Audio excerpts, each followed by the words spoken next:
Bom dia a todos. Hoje eu vou falar sobre então a origem do conflito no céu, que é da lição Amor e a Justiça de Deus.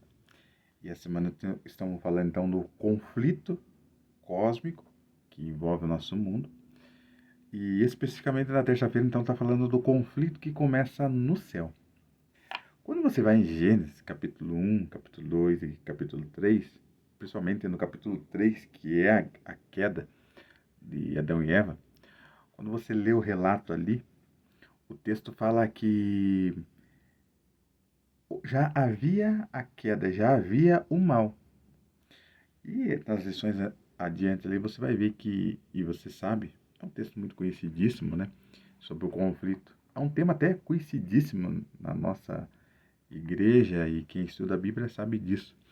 Que o conflito ele se originou no céu, com um anjo chamado Lúcifer, que era o querubim da guarda, e ele se originou ali. Ali começa o conflito. Quando você vai em Ezequiel, capítulo 28, ali tem a descrição de quem é esse querubim e como ele é. E você vai ver, acompanhando a lição, que ele era perfeito, cheio de sabedoria e bonito, perfeito em formosura. E quando você vai em Isaías, capítulo 14, você vê o que ele continha no seu coração, o que ele começou a alimentar no seu coração. E quando você vai para Gênesis capítulo 3, ele usa a serpente para trazer a queda e fazer com que os nossos pais, Adão e Eva, se afastassem de Deus. Enfim, o que vale lembrar é que a Bíblia não dá margem e não mostra como se originou essa rebeldia, esse ódio contra Deus, ou como se originou esse desejo dele ser semelhante a Deus. A Bíblia não fala isso.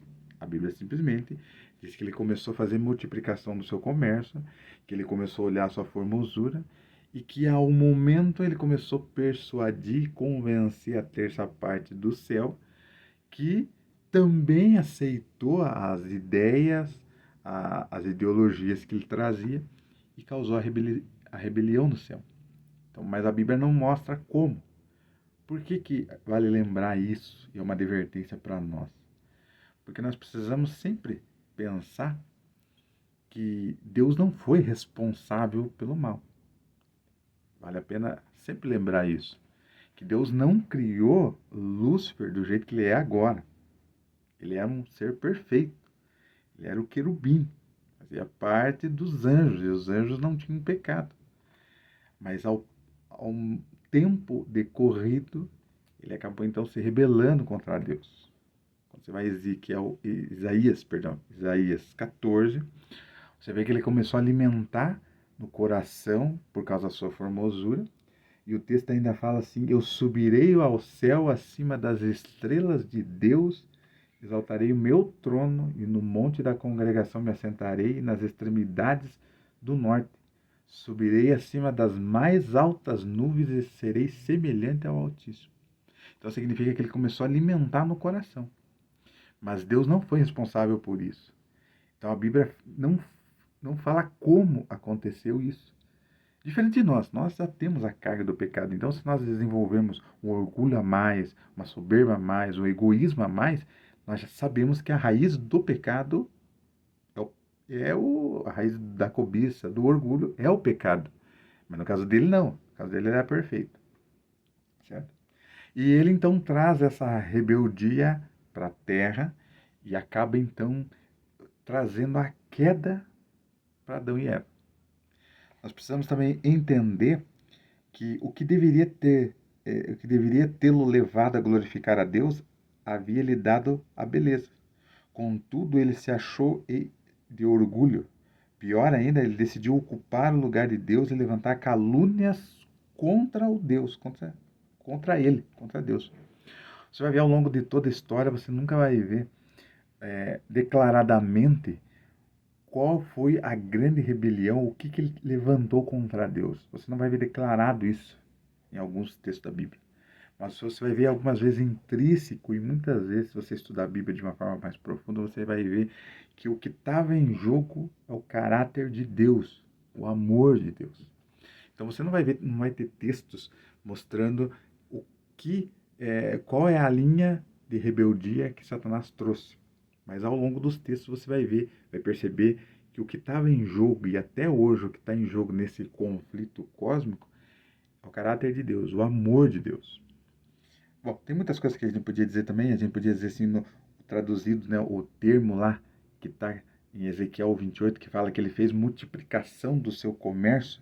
A lição traz como se fosse uma calúnia, indicando como Satanás atua contra Deus e contra nós, no sentido assim que ele começou a caluniar, falar mal de Deus, que é o que eu falei anteriormente, alguns minutos anterior, que eu comecei a falar assim, que não tem um texto clássico mostrando o que fez com que ele ficasse contra Deus.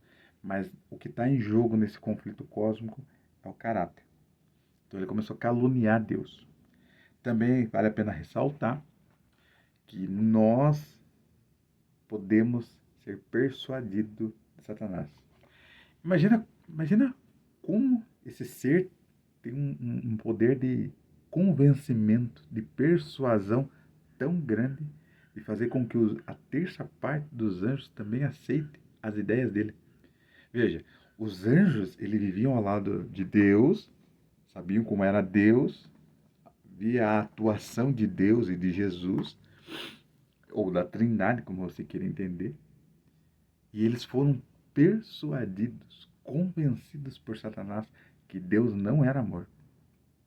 Isso vale a gente lembrar disso, porque se ele conseguiu convencer os anjos que viviam, tinham contato com Deus, viam Deus, imagina com a gente que não pode fazer, que temos essa carga de pecado e que nós estamos sempre propensos a se afastar e a viver longe de Deus, né? Então vale lembrar isso. Mas o que nós podemos entender de terça-feira, claro, de uma forma resumida, porque não dá para a gente entrar no texto, a gente poderia examinar texto por texto. Quando você vai em Gênesis capítulo 3 ali, parece que a mulher era mais fraca na queda, mas na verdade a mulher não era mais fraca, a mulher era a parte mais forte da criação. Então por isso que Satanás atuou na mulher e não no homem. Por isso que ele também, por mais que a mulher não tivesse dado o fruto para o homem, ela era o grande pivô da queda. Então, dá para entender, parece, se a gente ler de uma forma corrida o texto, parece que a mulher era a parte mais fraca da queda, mas na verdade não, a mulher era a parte mais forte. Quando você vai no hebraico, você consegue entender um pouquinho melhor sobre a queda ali, enfim. Então, nós poderíamos discorrer várias vezes, mas nosso tempo é curto e só para relembrar e deixar você ir é, sempre dentro da lição, para que você não se perca nos entendimentos que cada pessoa vai dar em cada dia da lição. E é um tema também que a gente já está cansado de sempre pregar, de ajudar as pessoas de uma forma mais sucinta, profunda. Você sabe, né? Todos nós sabemos que o conflito começa no céu, depois vem para a terra e acaba dando esse sofrimento total para a humanidade. Mas um dia Deus vai colocar um fim nisso tudo. Tudo que eu falei aqui você vai concordar e você já sabe disso também, que nós podemos estar vulneráveis a Satanás, nós podemos ser convencidos por ele, e não é a moral, a ideia, a tese nossa não é você ser convencido por ele, ao contrário, se entregue a Deus, deixa Deus trabalhar na sua vida, fazer a vontade dele, ele é o melhor, você sabe disso. Também nós poderia, se nós tivesse tempo, poderíamos falar sobre Satanás. Ele não tem um reino disponível para dar para aqueles que aceitam as ideias loucas dele, a maldade dele, ou quem rejeita Jesus Cristo aceita o reino de Satanás. Não tem isso na Bíblia. Ao contrário, Satanás só quer convencer você para destruição, para a morte. Satanás só quer levar você para o buraco. De uma forma bem sucinta, resumida, profunda, Satanás quer fazer da mesma forma que ele faz, quer levar você para o buraco, porque ele também vai para o buraco. Ele já tem, quando você vai em Apocalipse 12, a partir do verso 7 e 9, ele diz que ele tem um pouco tempo e sabe que o seu tempo já vai se acabar. Quer dizer, ele sabe que a destruição vai vir para ele. E ele quer que nós, seres humanos, imagem e semelhança de Deus, também receba a mesma recompensa que Satanás está recebendo, que é o fogo eterno que ele vai receber. Enfim, tem muitas coisas que a gente poderia detalhar, mas por questão do tempo, para o vídeo não ficar muito longo também, né?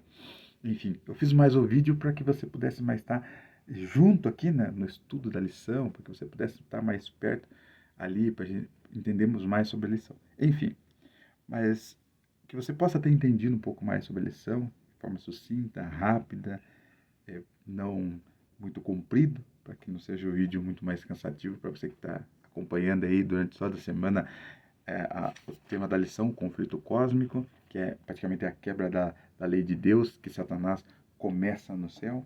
Enfim, mas eu queria que você orasse comigo nesse momento, para que nós sejamos vencedores no conflito, porque a gente sabe que a gente vai ser vencedor desse conflito se nós estivermos ao lado de Cristo.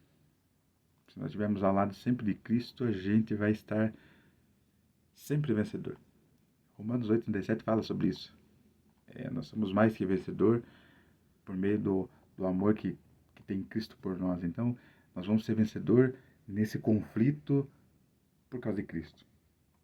A palavra que eu posso deixar de consolo para você aqui é: não fique com medo, não se assombre, não se atemorize, porque esse conflito logo, logo vai acabar. Você sabe disso. Logo, logo vai ter um fim, isso tudo. O tempo determinado, o tempo de Deus vai acabar. Satanás é um derrotado, pode escrever isso. Ele é um derrotado, ele já perdeu várias vezes e a última vai ser agora no Lago de Fogo, você sabe disso. Bom, enfim, que você possa orar e vamos deixar que Deus trabalhe nessa vida. Convido você a orar nesse momento comigo. Vamos? Senhor nosso Deus, nosso eterno Pai, muitíssimo obrigado, Senhor Deus, por esses 10 minutos, 11 minutos que nós meditamos, infelizmente, nesse conflito que envolve a nossa vida e praticamente envolve o mundo inteiro. Senhor Deus, nos ajuda a vencer a Satanás com as suas artimanhas, com as suas ideologias, com as suas loucuras, com as suas maldades. Que o teu santo bom e santo Espírito, o poder de Jesus Cristo esteja na nossa vida e que o sangue de Jesus derramado na cruz do Calvário seja poder para a nossa vida. Que nós possamos vencer Satanás porque ele já é um derrotado desde sempre. Que teus anjos nos proteja todas as pessoas que vão ver esse vídeo, que eles possam ser abençoados, que o teu Santo Espírito também trabalhe na vida dessas pessoas para entenderem mais por meio desse vídeo e que abençoe todas as famílias. E que essa lição dessa semana seja bênção e vitória para todos nós.